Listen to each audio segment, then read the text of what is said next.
Hello and welcome into the first ever terpene review on ProMarijuana.life.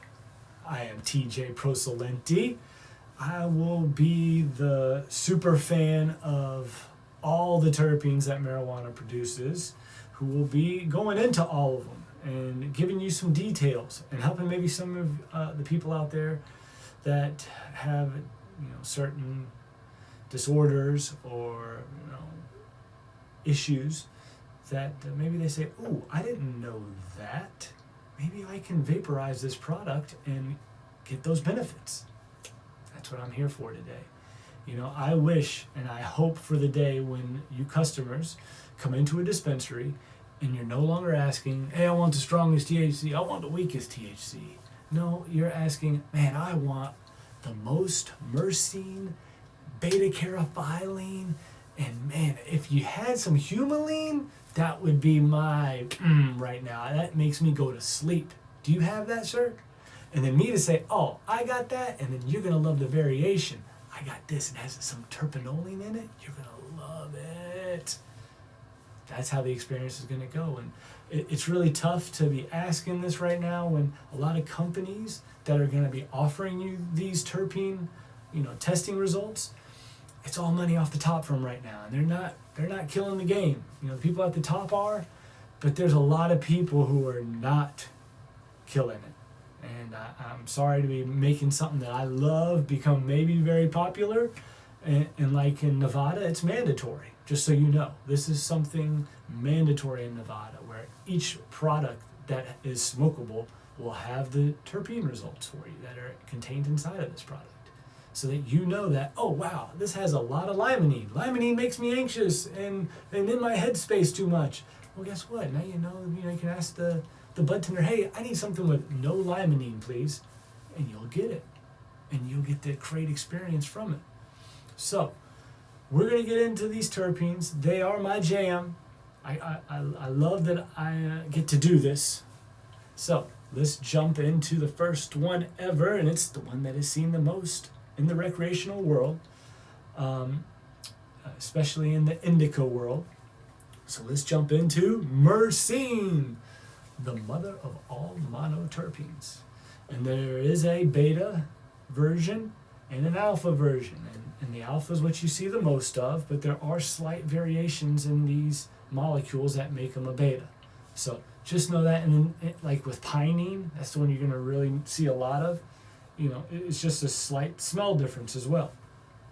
So, Myrcene is, it has a host of health benefits that we'll get into later, along with all the other measurables. So that's anything pretty much that I can find on the internet and that I can also back up with personal experience. So, let's go ahead and talk about one of the main measurables, and that is its boiling point. And that means your degree at which you will utilize Myrcene and get its health benefits. And it's more or less activating it. So if you go over this degree, just so we know, you will not be utilizing it. So it is very, very important to set your vape device to 332.6 or your dab rig. It's pretty simple to do on your dab rig because all of them have a little setting on there that you can put directly what degree you want. So that would definitely be one of the first main things that you should know about Myrcene. There's also, just to get into some of the effects of Myrcene, it speeds up the process of the cannabinoids in your body. It helps it through the blood-brain barrier. We're going to get into a little bit of that later. But just so you know that no terpenes would create what some of us have heard in the back in the day as creeper weed. And creeper weed is pretty much a cheap weed from Mexico with no terpenes on it. And your body takes a little bit of time to process THC so that you get the psychotropic effects. So just so we're clear, Myrcene is one of the special ones that we're breeding a lot of in plants because of that effect it gives. Its smell. Myrcene has a smell of musky notes, earthy, sort of like what you smell a lot with cushes, resembling cloves and a fruity grape-like aroma. It really is a heck of a plant. On the plant, it's something to smell, myrcene, and you will definitely, once you know it, and you can also buy myrcene anywhere on the internet, and you can literally have your myrcene to smell, so you can pick it up in the plant, especially if you love it. And it's what one thing I know, maybe a lot of you bodybuilders, a lot of athletes like myrcene that I've seen come in our dispensary back in the day. So you definitely have that. And myrcene is also a popular food additive used as a flavoring agent in the manufacture of food and beverages. I've definitely heard of McDonald's using it in certain ways to put on food to make you think of other food. Very interesting. I can't back it up with anything, so this is just all anecdotal evidence right now. But yes, it is used a lot in the corporate America world. Along with cannabis, you can also find large amounts of myrcene in hops, lemongrass, I hope I'm saying this right, verbena, citrus fruits and citrus juices, and the big one being mangoes. Mango has a lot. And just so, again, anecdotal evidence, I want to bring up, what people in our industry would talk about. And it was that once you consume a THC product, like, let's say anything smokable, and then you eat and bite into some mangoes right after, that it helped bring on a heavier high. So just a little anecdotal evidence of some stuff I've heard, because I'm sure some of you out there are going to bring that up. So yes, there are certain foods that are high in myrcene that have been known to, again, take the THC cannabinoid and help it through the blood-brain barrier at a quicker pace. And here we go into that.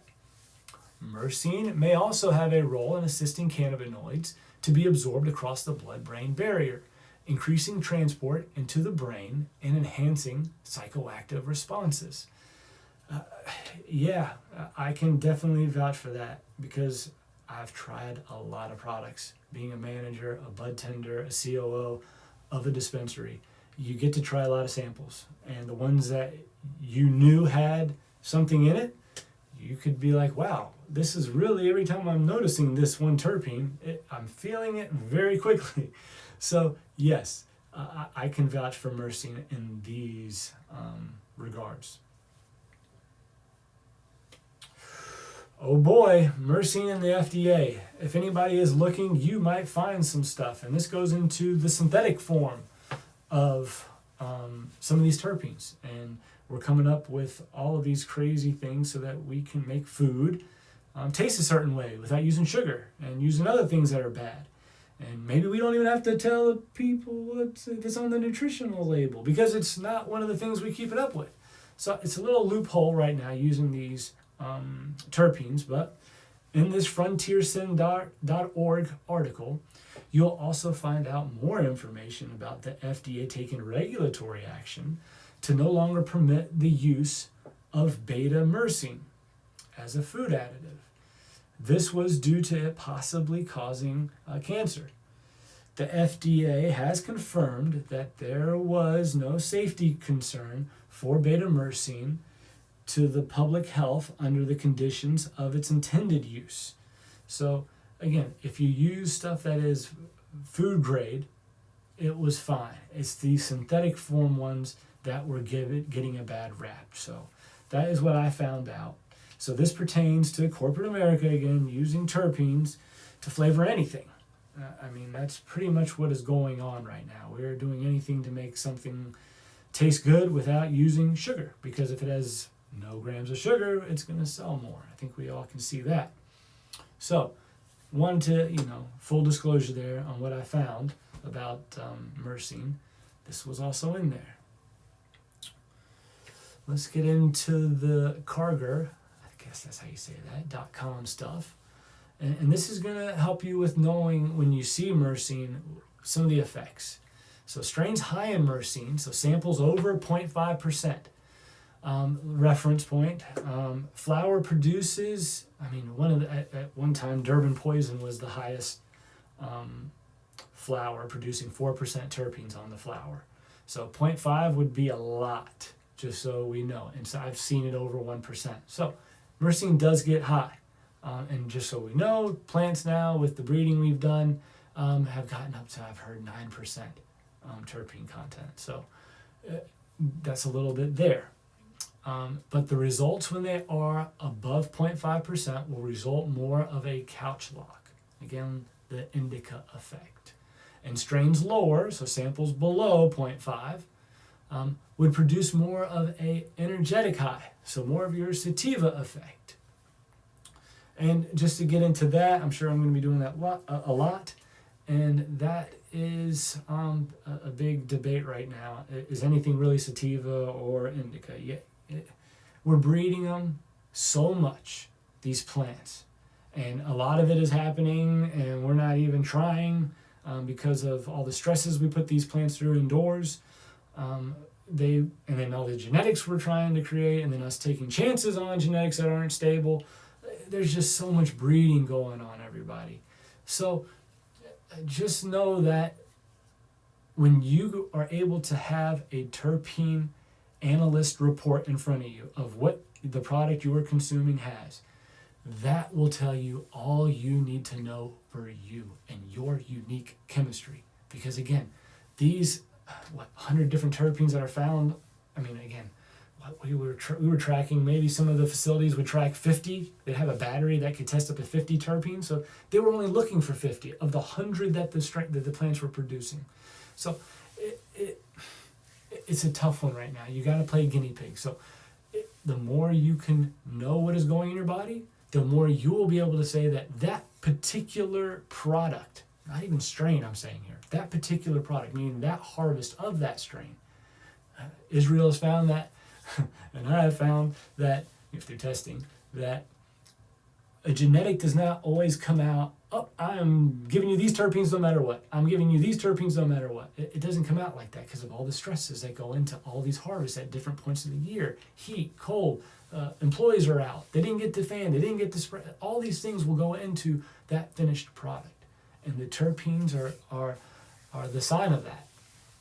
So just know that terpenes are magical. And when you get a lot of them, that's why you're paying an extraordinary amount over another product. Okay, you will smell why. And let your nose do the picking. Your nose knows. You have different sensory oil factory glands in your nose that pick up these smells and will help you in particular say, that smells like I want to eat that, taste that. If you feel like that, you need to smoke that product, because I bet you're going to feel some type of way that makes you feel the best. So let's keep going here. I know I go off on these tangents, but these terpenes, they do it to me. So these are some of the benefits that when you take this product to 332.6 degrees Fahrenheit, okay, when we heat it up there, the vapor that comes off of it will help with these things. So myrcene has antipsychotic effects, so it helps with those. It helps as an antioxidant, an analgesic, anti-inflammatory, it's sedative, it's a muscle relaxant, and anti-carcinogenic. So all of those things, if you have cancer, I would be doing this. I would. I've heard people with tumors that it shrinks it down to the size of a pebble. Now that was also with CBD and THC. So I would be trying these things. I would if I had cancer, because I cannot see how this would affect any of the things that you're doing if you were just to go and buy right now food grade myrcene and vaporize it. So I hope this helps a lot of you out there who are maybe suffering through any of these ailments. That is the first ever terpene review, guys. I'm so excited to be doing these. I hope I can do them I'd love to be doing them once a week. But it seems like with my life right now, it's a little bit busy, but I am going to get into this as much as I can.